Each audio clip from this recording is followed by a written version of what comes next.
दतिया के दंगल की चर्चा पूरे मध्य प्रदेश में है। सबके दिल में एक ही सवाल है कि दतिया का ये चुनाव कौन जीतेगा। हमारे चैनल ने धरातल पर जाकर दतिया को कवर किया था। लोगों का मन टटोला था कि दतिया की जनता इस बार किसे चुनेगी। क्या कांग्रेस से दतिया की जनता नाराज थी? क्या नरोत्तम मिश्रा के टिकट कटने का असर होगा? क्या दतिया में दामोदर यादव ने कुछ बड़ा खेल कर दिया है? क्या दतिया में घनश्याम सिंह, जो राजा महाराजा के परिवार से आते हैं, वो इस चुनाव को ले जाएंगे, या आशुतोष तिवारी, जिन्हें दतिया की जनता जानती ही नहीं थी, नरोत्तम मिश्रा के कहने पर क्या दतिया की जनता ने उन्हें वोट देकर जिता दिया है? ये तमाम सारे सवाल हैं। इन तमाम सारे सवालों पर डिटेल से चर्चा करते हैं और एक एक करके एक एक पॉइंट पर बातचीत करते हैं। सबसे पहले 3 मुख्य बिंदु हैं इस चुनाव के। उन 3 मुख्य बिंदुओं पर यह पूरा का पूरा जो चुनाव है वो टिका हुआ है। सबसे महत्वपूर्ण बिंदु यह है कि दामोदर यादव ने कांग्रेस के कितने वोट काटे। दामोदर यादव चुनावी मैदान में उतरे ही इसलिए थे कि वो कांग्रेस को नुकसान पहुंचा पाए। कहते हैं ना, घर का भेदी लंका ढाए। तो वो घर का भेदी ने कितना छेद किया है कांग्रेस की थाली में, ये बड़ा इंटरेस्टिंग सा सवाल है। शहरी इलाके में जब हम घूम रहे थे तो हमें ये लगा था कि शायद दामोदर यादव इतना ज़्यादा दम नहीं दिखा पाएंगे, लेकिन जब हम गाँव में गए, ग्रामीण इलाकों में गए, तो जो एसटी एससी वर्ग के जो वोट थे काफ़ी हद तक दामोदर यादव के पक्ष में थे और बिल्कुल जोर शोर से डंके की चोट पर ये बोल रहे थे कि इस बार तो दामोदर दादा ही आएंगे, इस बार दामोदर यादव ही जीतेंगे चुनाव। यानी कि आप सोचिए कि हर गांव में 25 से 30% वोट एसटी एससी वर्ग के होते हैं और ये जो वोटर होते हैं, जो दलित वर्ग के जो वोटर होते हैं, ये वोटर मानो या ना मानो ये कांग्रेस के कोर वोटर होते हैं। तो दामोदर यादव ने कांग्रेस की थाली में छेद किया है, जिससे कांग्रेस कमजोर हो सकती है। अगर 25,000 से ज़्यादा वोट दामोदर यादव ले गए तो इस बात को लिखकर रख लीजिएगा कि ये चुनाव कांग्रेस अपने हाथों से खो चुकी होगी, अगर ऐसा हुआ होगा तो। लेकिन दूसरा सबसे महत्वपूर्ण पॉइंट ये है कि घनश्याम सिंह ने अंदर वाला मैनेजमेंट जमाया होगा कि नहीं जमाया होगा। चुनाव में साम दाम दंड भेद सब चलता है, वो कितना अपनाया होगा, क्योंकि पैसा अनाप शनाप है, पैसे की कोई बात नहीं है। इज्जत और साख की लड़ाई है। इज्जत और साख की लड़ाई में साम दाम दंड भेद सब चलता है। कौन सी गली में किस तरीके की व्यवस्था, उस व्यवस्था के मैनेजमेंट के लिए कौन से लोग होने चाहिए, उसकी टीम किस तरीके से घनश्याम सिंह, जो कांग्रेस के प्रत्याशी थे, उन्होंने बिठाई, इस पर भी ये चुनाव, क्योंकि एक वही मात्र है, घनश्याम सिंह का मैनेजमेंट ही इस चुनाव को डिसाइड करेगा कि उन्होंने दामोदर यादव को वोट देने वाले लोगों को कैसे मनाया। तीसरा सबसे महत्वपूर्ण पॉइंट, अगर बीजेपी के नुकसान के हिसाब से देखें तो नरोत्तम मिश्रा का टिकट कटना था। और नरोत्तम मिश्रा का जब टिकट कटा था, हम लोगों से बात कर रहे थे तो सभी लोगों का यह कहना था कि हम आशुतोष तिवारी जो नए प्रत्याशी आए हैं उनको जानते तक नहीं हैं।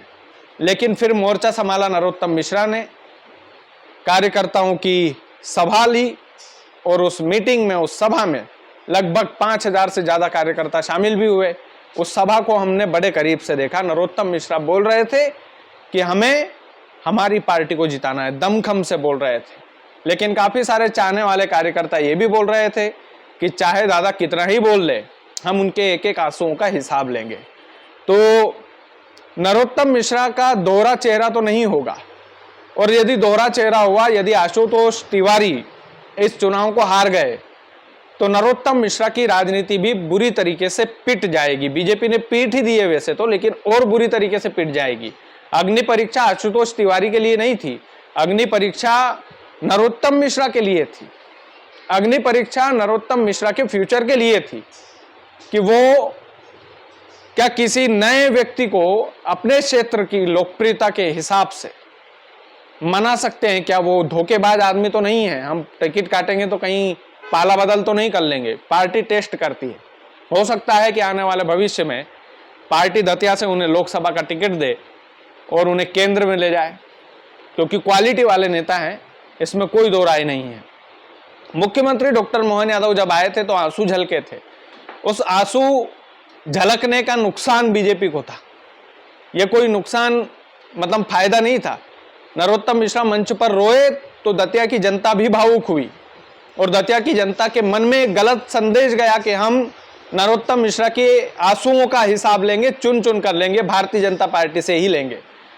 तो ये उल्टा दाव तो नहीं हो गया, ये गलती तो नहीं हो गई नरोत्तम मिश्रा से, ये तमाम सारी बातें रहेगी।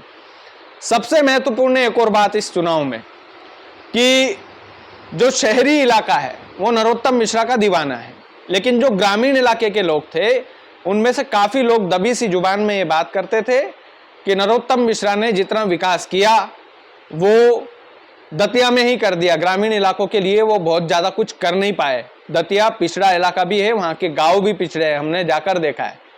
तो ये भी एक फैक्ट वाली बात रहेगी कि एक तो दामोदर यादव जो है वो बड़े चालाक टाइप के नेता है। चालाक मतलब कि चाणक्य बुद्धि आप मान सकते हैं उनको। जिस तरीके से उन्होंने चुनाव लड़ा, उन्होंने अपनी समाज के लिए एक तरीके से झंडा उठाया। ब्राह्मण वोटर्स को उन्होंने नकार ही दिया, एक तरीके से बोल ही दिया कि भैया चाहिए ही नहीं, आपका वोट नहीं चाहिए। तो एक तरफ ब्राह्मण, जो सबसे ज्यादा वोट अगर दतिया में है तो ब्राह्मण के, उसके बाद यदि जाटव समाज के आते हैं, तो ये ब्राह्मण बनाम जाटव करने की कोशिश की दामोदर जी ने। अब देखने लायक बात होगी कि उनकी कोशिश कहां तक कामयाब हो पाती है। रही बात अगर मुझसे आप पूछोगे अंत में कि पलड़ा किसका भारी है, इस चुनाव में भारी कौन दिखाई दिया, देखिए इस चुनाव में मुझे मानो या ना मानो शुरुआत में कांग्रेस भारी दिखाई दे रही थी। शुरुआत में लग रहा था कि कांग्रेस इस चुनाव को ले जाएगी क्योंकि आशुतोष तिवारी को कोई जानता नहीं था।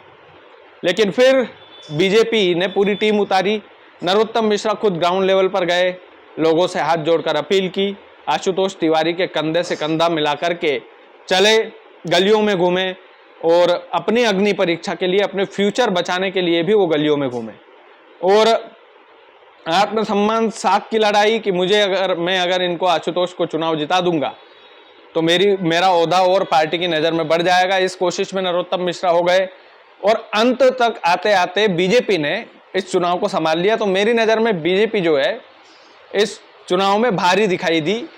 अब रिजल्ट किसके पक्ष में आएगा यह हम एग्जिट पोल में भी आपको बताएंगे आने वाले वीडियोस में।